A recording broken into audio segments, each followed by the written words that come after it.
This podcast is supported by Siemens, your partner for industrial-grade AI.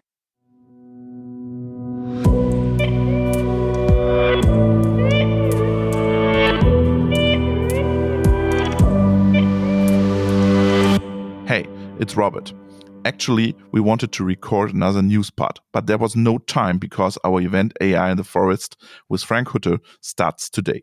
You will hear us next week talking about AutoML, ASML, and 100 million euros for the Technical University of Eindhoven and much more. Until then, there's an important bread and butter episode with Dr. Martin Planck from Festo, how to deploy my machine learning models. Enjoy listening. Hello, everybody, and welcome to a new episode of our Industrial AI podcast.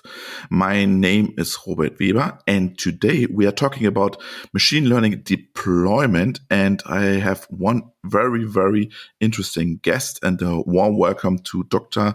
Martin Planck from Festo. Hello, Martin. Hello, and good morning. Good morning. Before we start, Martin, please introduce yourself briefly to the audience. So my name is Martin Planck. I work at Festo, and there in the department for corporate research and innovation in the team for advanced development for artificial intelligence. And there my job is to bring together automation technology and AI. But you are a mechanical engineer, right? Yep, I started at Festo in 2009 as a dual student and was studying mechatronics. And later on, then I did my master's degree in embedded systems. So I put a stronger focus on IT systems and IoT. And later on, back at Festo again, I did my PhD, form of an industrial promotion, and brought the mechatronics and automation technology together with the IT systems in the context of planning of IoT systems for energy efficient factories. Yeah, very interesting. But now today we want to talk about ML deployment. Do you think this topic is the Champions League for industrial AI? Yes, because it connects a couple of things. So on the one hand, we have all the IT stuff. We have the automation domain, which brings some special issues into the context. And it's something different to bring AI to the automation environment than, for example, in e-commerce or other domains where we have all the data available in databases and we can access them in a structured way and stuff like that. I was your guest at your I/O conference a few weeks ago, and your boss, Ansgar Krivet, defined a little bit the future of Festo products. And he said, in the future, we will see a software-defined product packed with AI. And I thought, whoa, that is very ambitious. And I think a key role in this is the ML deployment. What does it mean? Where are the challenges? Are they two worlds coming together, or are they still separated? How difficult and what is so difficult in this topic? So I think we have to differentiate there. So on the one hand, we have automation components where we try to integrate AI into the firmware, because there we have the challenge of fast response times, and this is only achievable if we implement our AI technology right into the chip level and have it running there. If it comes to machines, so where we don't have a single component, but a whole bunch of components working together, we have to consider this in other ways. And I think there we need other strategies for deploying AI models. And I think nowadays this often is a bit neglected within the process. So we have the most common in industries, the CRISP-DM, the cross industry approach, and with all the business understanding, data understanding, etc. But much smaller focuses on the deployment, the integration, the inference, the monitoring, and the management. And I think this is really viable for making such solutions successful for automation. But I think in the lab you can have very good solutions and you can have a good proof of concept, and it works fine. But then you have to deploy it in the real world. What is so difficult to do that? So yeah, basically it's the well-known IT/OT divide we're still facing in industry. So yeah, we have much longer iteration cycles for automated machines and stuff. I think it's also another style of programming where we still have this, for me as a more IT person, this retro feeling when it comes to programming of PLCs instead of a shiny IT world where we have DevOps, build pipelines, automated testing, and stuff like that. And what I already mentioned is the accessibility of data. So we have a whole bunch of sensors in our machines, in our factories, but they are all below the PLC level, and thus they are not that accessible compared to other domains. Mm-hmm. And one one last point in IT, the approaches to have open protocols are quite new. So, for example, like MQTT or OPCOA are quite new approaches for the industry. Yeah, and times are changing because we see a lot of PLCs which going to be open or more open, and with new programming languages you can work on this PLCs. But we have a lot of PLCs in the field that don't have the ability to do that, right? Yeah, absolutely. So this is also a big challenge for those to deliver the data we need for our AI approaches. And yeah, quite challenging. What are the Festo approaches to solve this problem, this ML deployment? It depends. So if we're talking about Festo components, the most often used approach is to embed our AI solutions right into the firmware. And if it comes to topics like predictive maintenance or energy monitoring or energy prediction, we have Festo AX in our portfolio. What is it? It's a software stack by Festo, which is capable of gathering all the data required, then having different ML models in order to analyze the data to derive if a maintenance is required or to estimate the energy consumption of a machine, for example. Okay, that's for Festo products, right? So that sounds quite common or quite easy or quite solved, right?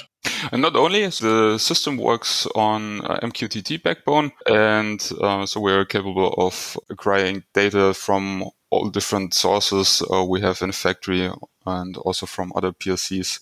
So the software stack is developed by your team, or who is responsible for this stack? So I'm in the research department.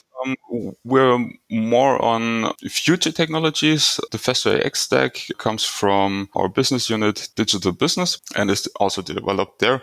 But we work together in many projects, and some parts we develop in research then directly merged into the product. And this software stack, do I put it on the PLC, or where is it situated in the factory? It depends on whatever the customers like. So it's a Dockerized system, and you can put it on the cloud. You can put it in your own server rooms or even on edge. So you're completely free regarding the hosting of the solution. And the last thing we developed is a small building block for your PLC. You can easily integrate, for example, to monitor your pneumatic drives in your machine. What's the aim with the stack? What is technically on the stack? What is the architecture of the stack? How does this architecture look like? So from an architecture perspective, we have the data acquisition. So we have MQTT broker that is responsible for the inbound data and also for the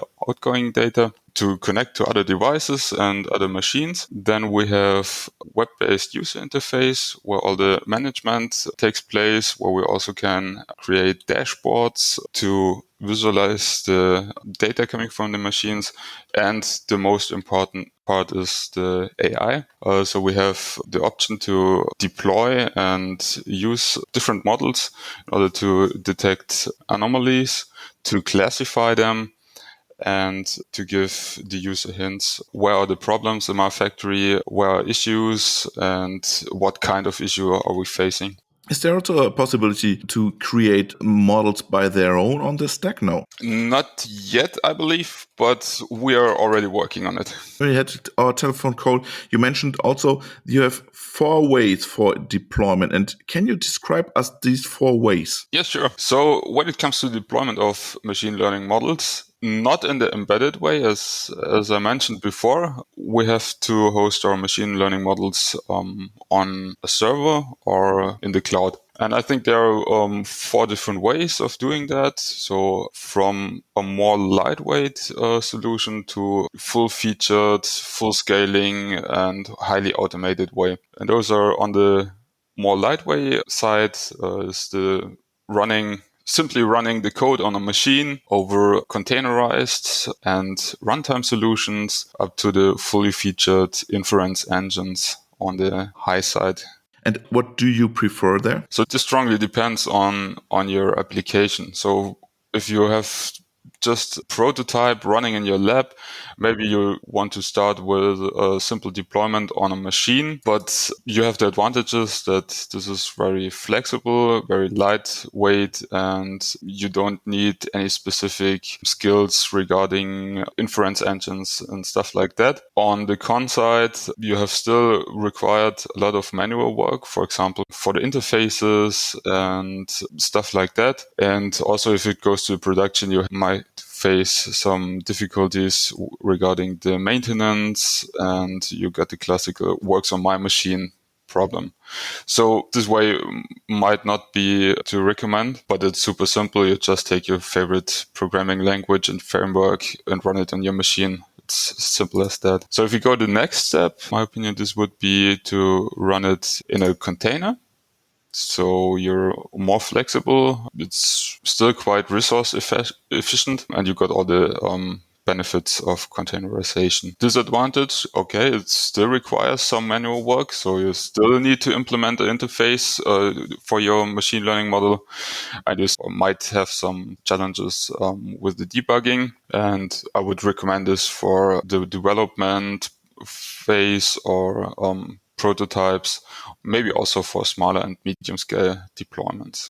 If it comes to the deployment with the runtime, the advantages are, of course, it's very simple. It's optimized for execution speed with a lot of frameworks, and you get auto-generated APIs, monitoring, and also logging functionality. Disadvantages that those runtimes are often bound to a specific framework.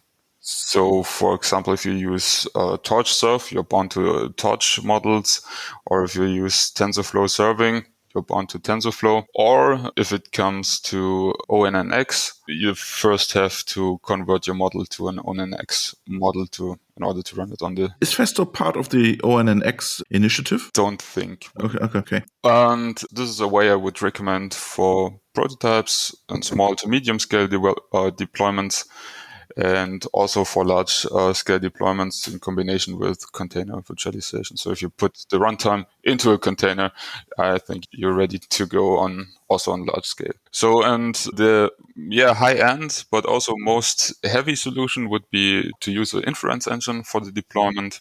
All inference engines I know are based on Kubernetes clusters. So you would need this one as a backend, as your infrastructure. And then you can put all your machine learning models in a containerized way onto the cluster with help of the inference engine, which builds more or less management infrastructure for your models. You can also split up your models into more containers and set them together. So you can outsource the pre and post processing. You can have one or more models, for example, for ensemble learning and stuff like that. And you get the complete monitoring, logging, versioning, rolling updates, automated scaling, and stuff like that. So the full set of features you might use. You have most commonly the support for all common frameworks.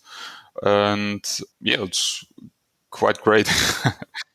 Yeah, absolutely. But what do you think? What is the most suitable way for industrial AI for a company in the industrial sector? If it comes to a large-scale scenario where you have to host more than one model, which might often be the case in a complete factory, I would say it's the inference engine. Yes, of course, you need the infrastructure. It has brings quite some complexity with it, and there is a learning curve required in order to use them. Absolutely, yeah. But in the long term, especially with regards to logging, monitoring, versioning, there are lots of features you want to have if you have it on a factory scale. But when you look generally on the industrial sector, what are the most questions the guys are asking? What are the most problems they are facing? I think one main issue is that it's most common not in the focus to consider the deployment. So there are lots of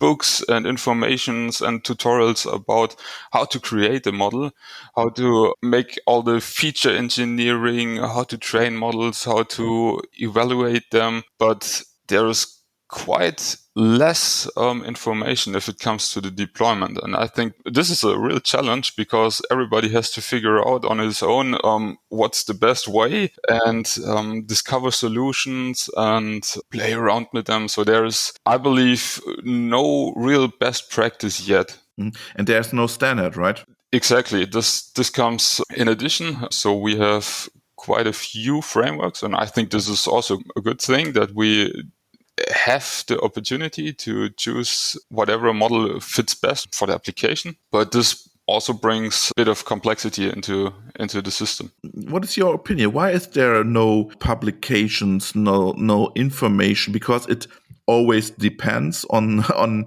every use case?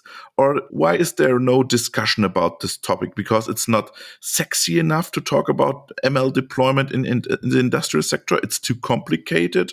Or are they less use cases where it's happening? Or where do you think is there not enough information about this topic? So what I noticed in the last 2 to 3 years, I would say that there is increasing activity in this topic. So I think it got noticed and things are changing, and we got more and more well-documented inference engines also as open source projects. And I think there's a change in there. And I think that there is or that there is less information about how to implement such systems in an industry scale, is that this topic is Quite new. Comparably new. Yes. So there, all the players are still trying out and developing the best practice right now. Yeah, you mentioned this topic embedded AI in Festo products. Do you think, in my opinion, I hear your opinion, I think the future will be totally embedded because everything else is too complicated for industrial scaling or for the industrial sector.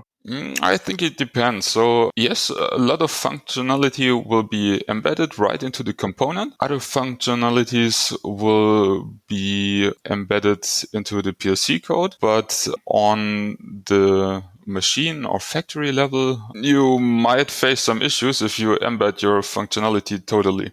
So, for example, on the component level, this would require, or an update of your machine learning model will require firmware update. And if a machine is once running, you might not want to touch it anymore.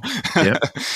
And this is the challenge here. Also, the same goes for PLCs and PLC programs. Once the machine is running and get the improvements that this machine is safe as it is, nobody likes to touch it. To touch it again. And I think this makes it necessary to have another level for AI models on the factory level, especially for monitoring tasks and less time critical tasks you want to solve there. I visited the Hannover Messe Trade Fair show. I think you already was there. Yes. There's one trend about this virtual PLC. Do you think that this could be a solution to make it easier? So with virtual PLC, you mean that the PLC is running in the cloud?